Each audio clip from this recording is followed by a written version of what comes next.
초등학생 자제분이 있다면 조심해야 할 것 같습니다. 용가리 과자. 저는 오늘 처음 알았어요. 과자에 용가리 과자가 있답니다. 용가리 과자가 먹고 위에 구멍이 난 초등학생 5cm의 구멍이 무려 위에 나서 배를 열고 이 봉합을 하는 수술을 할 수밖에 없었다고 합니다. 용가리 과자가 도대체 무엇이고 왜 이렇게 용가리 과자가 위험한 것인지 오늘 이 용가리 과자의 위험성에 대해서 한번 진단을 해보겠습니다. 먼저 피해 아동 부모가 그때 당시 그 상황에 대해서 이렇게 이야기를 했습니다. 아들이 속이 막 타들어가는 것 같았다. 비명을 지르면서 바로 쓰러졌다. 10초도 안 걸린 것 같다. 문제는 용가리 과자를 아이가 털어 넣고 난 그 순간부터 10초도 안 걸린 것 같다. 속이 막 타들어가는 것 같은 비명을 지르고 쓰러졌다는 거예요. 어떻게 이렇게 위험한 과자를 아이들에게 팔 수 있느냐? 과자 구입하면서 위험할 수 있다는 설명은 한 번도 듣지 못했다. 도대체 용가리 과자, 정승희 위원님, 용가리 과자 뭡니까? 용가리 과자 질소 과자입니다. 과자를 갖다가 영하 이제 200도의 질소를 수입해서 같이 얼리면은 저렇게 먹을 때 막 이렇게 그 수증기 같은 게 나오면서 이렇게 먹게 되면 코와 입으로 막 나오잖아요. 뭔가 김이 나온다. 예, 그럼 용이 막 불을 뿜는 것처럼. 그러니까 이제 맛보다는 그런 어떤 재미난 행위에 대해서 매력이 있기 때문에 아이들에게 하게 되는 저런 거고, 저도 이제 아이들이 먹는 걸 많이 봤고 저도 뭔가했더니 사실 질소거든요. 이게 지금 용가리 과자인데, 그러니까 질소를 이용해서 과자를 급냉시키고 먹었을 때의 이제 이 질소 가스 같은 것들이 마치 용이 불을 뿜는 것처럼 뭐 코나 귀나 입에서 이렇게 김이 나온다는 거예요. 그렇죠. 그래서 그 질소 과자 같은 경우는 이렇게 나오는군요. 질소 자체는 유해하지 않습니다. 우리 공기 중에 70%가 질소라고 어렸을 때 배우지 않았습니까? 그래서 저거 과자를 만들 때 과자 자체를 만드는 과정에서 질소를 하면 유해하지 않는데, 문제는 이제 어저께 큰일 날 뻔했는데요. 이 친구가 먹은 이 과자가 질소를 갖다가 이렇게 좀 만드는 과정을 좀 적게 만들기 위해서 그냥 과자를 넣고 질소를 그냥 넣는 거예요. 그러니까 처음부터 냉동할 때 같이 냉동하는 게 아니라 과자 넣고 질소를 나가서 봉해가지고 여는데, 그러다 보니까 과자를 먹고 나면 남은 저 가스가 액체가 되는 거예요. 액체 질소가 되는 거예요. 액체 질소는 굉장히 위험한 물질입니다. 액체 질소는 위험하다. 그러니까 저 아이가 먹을 때 과자를 먹고 나서 마저 이걸 털어넣었다고 그랬거든요. 과자 부스러기 애들이 이렇게 먹으니까. 털어넣었을 때 액체 질소가 있었던 거예요. 액체 질소가 바로 위에 구멍을 뚫은 겁니다. 5cm 정도의 위에 구멍이 났는데 수술하는 과정에서는 상처는 25cm가 나왔고 굉장히 이제 정말 죽을 수도 있는 상황이었습니다. 굉장히 이제 위험한 그런 상황인데, 이런 거 식약청에서 아무런 경고나 이런 것도 없이 팔았다는 거 문제가 있습니다. 식약청이 뭐 했습니까? 어린애들 용가리 과자 먹는 거 다 알고 있어. 정성희 위원도 알고 있었는데 식약청 관리 안 하고 있었다는 거예요. 무허가로 그냥 팔게 냅뒀다는 겁니다. 의료진의 설명 보시죠. 과자 용기에 일부 질소가 액화돼서 정성희 위원의 설명대로 액체 질소가 남아 있었던 것을 보인다. 액체 질소를 마시면 장기에 치명적인 상처를 입을 수 있다. 구멍을 뚫을 수 있다. 이렇게 말하는 겁니다. 천안 동남구청 식품위생 담당 관계자.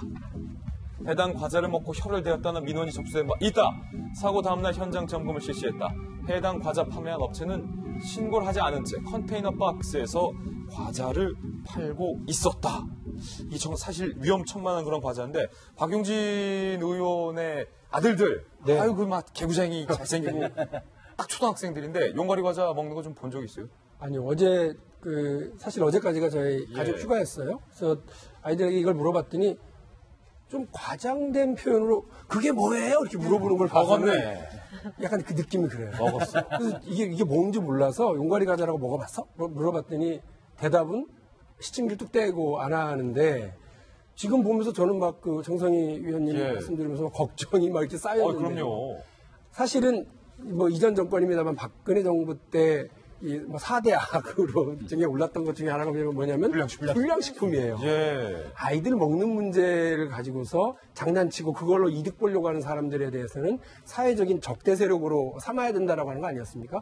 모든 국민들이 거기 맞다라고 박수를 쳤어요. 근데 여전히 국민의 안전, 아이들의 건강 문제를 지켜줘야 될 식약청이나 정부 부처가 저런 문제에 대해서 방치하고 아직도 아무런 결론도 내리고 있지 못하다고 하는 상황이 너무 서글프고, 우리 아이들은 신기한 거 있으면 일단 입으로 가져가죠. 신기한 거 있으면 다 갖고 싶어 하죠.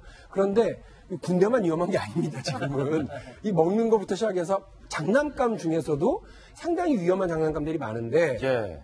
이상하게 정부 부처에서 이런 것을 선제적으로 예방하고 경고를 발령하고 하는 그런 부분에서 상당히 약하네요. 이런 부분에 대해서 보다 국회에서 그리고 우리 정부 당국에서 보다 좀 적극적으로 역할을 할 수 있도록 많은 노력을 해보겠습니다. 사실은 김현 박사님, 이 먹거리 안전 얘기 나오니까 또 얘기 안 할 수밖에 없는데, 안 할 수가 없는데, 지난 정부에서 불량식품을 악의 축으로 선정해서 불량식품 근절하겠다. 라고 해서 저는 사실 희망을 가졌었어요. 지난 정부 때 먹거리 엑스파일 제가 활발하게 2년간 진행하면서 지금은 먹거리 엑스파일이 이제 끝나서 없어졌지만 이제 와서 고백했는데 굉장히 외로웠어요. 불량식품하고 싸우고 불량식품을 적발하고 정부에서 도와주는 게 없고 수사기관에서 뒷짐을 지고 있었던 게 너무 많았기 때문에 결국은 지금 먹거리 엑스파일 끝났지만 이제 누가 먹거리 안전에 대해서 좀 신경을 써줬으면 좋겠어요. 저 대신 다른 사람들이. 그러니까 저는 먹거리 엑스파일을 보면서 정부 지원 보조금을 받나라는 생각이 들 정도로 굉장히 공익적인 활동이 크다고 생각했거든요. 나중에 김진 앵커 얘기를 들어보니까 실제 제대로 된 협조가 이루어지지 않는 경우도 허다했다는 것 아니겠습니까? 어찌 보면 정부가 나서서 해야 되는 일들을 민간의 영역에서 했던 건데 그런 일들이 일단은 좀 중단되기 좀 아쉽다라는 생각을 먼저 말씀드리고 싶고요. 이 문제가 굉장히 심각한 것 중에 하나는 부모들 입장에서는요, 길 가다가 리어카에서 팔거나 하는 물건들에 대해서는 약간 아이들한테 사서 먹이기엔 좀 주저주저 하게 됩니다.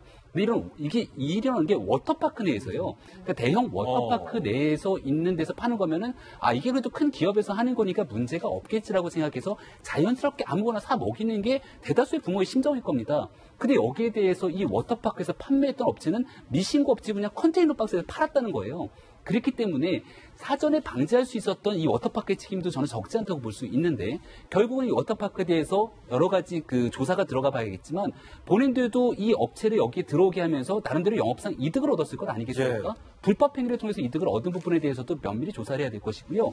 그런 과정을 통해 갖고서는 결국은 선량한 소비자들이 엄청나게 큰 피해, 재산상의 피해가 아니라 이거는 사람의 생명, 특히 어린아이 같은 경우에 이렇게 수술을 하게 되면은 성인이 되고 나서도 평생을 살아가는 과정에서 굉장히 큰 피해를 입게 될 건데 대한민국의 징벌적 손해배상 제도가 없는 것 아닙니까? 사실 이게 외국 같았으면 엄청난 비용을 가지고 손해배상 청구를 할 수도 있는 상황으로 보이는데 그렇기 때문에 법과 제도적인 이 미비점들을 정비하는 국회의원님의 역할들이 굉장히 중요하다는 얘기를 다시 네, 명심하겠습니다. 예, 저는 이렇게 위험성을 갖고 있는 가능성이 조금이라도 있다면 애들 먹는 과제에는 질소 못 쓰게 해야 된다. 저는 그렇게 보거든요. 용 김 나오는 거, 그 재미로 먹는 거지 식품과는 아무 상관없습니다. 안정성에 조금이라도 위험이 있다면 식약처의 대응이 참 한심하고 그러니까 이걸 보도했던 기자가 단독으로 특종을 해가지고 보도를 하면서 계속 식약처에 전화를 했다는 거 아닙니까? 전화를 했는데 하루 이틀이 지나도 대답이 없다는 거예요. 그러니까 담당자가 자리 없습니다. 메모해 주세요. 연락드리겠습니다. 회의 중입니다. 이 세 가지밖에 없었다는 거예요. 그러니까 저는 식약처가 이 국민들의 식품에 관한 모든 건강을 책임져야 되는 지금 주무부서잖아요. 거기에서 이 용가리 과제에 문제가 있어서 그걸 취재했던 기자가 문의를 하면 당연히 그건 심각하게 받아들여서 대응을 해줘야 되는데 전부 나 몰라라. 책임 떠넘기로 간 거 아닙니까? 그래서 저는 식약처의 이런 안일한 대응이 이런 불량식품들 계속 판치게 만드는 그런 온상이 되지 않나 싶어요. 예. 참 이 불량식품 문제 뿌리 뽑기가 정말 힘듭니다. 정말 힘들어요. 사건 라인도 함께하고 있습니다.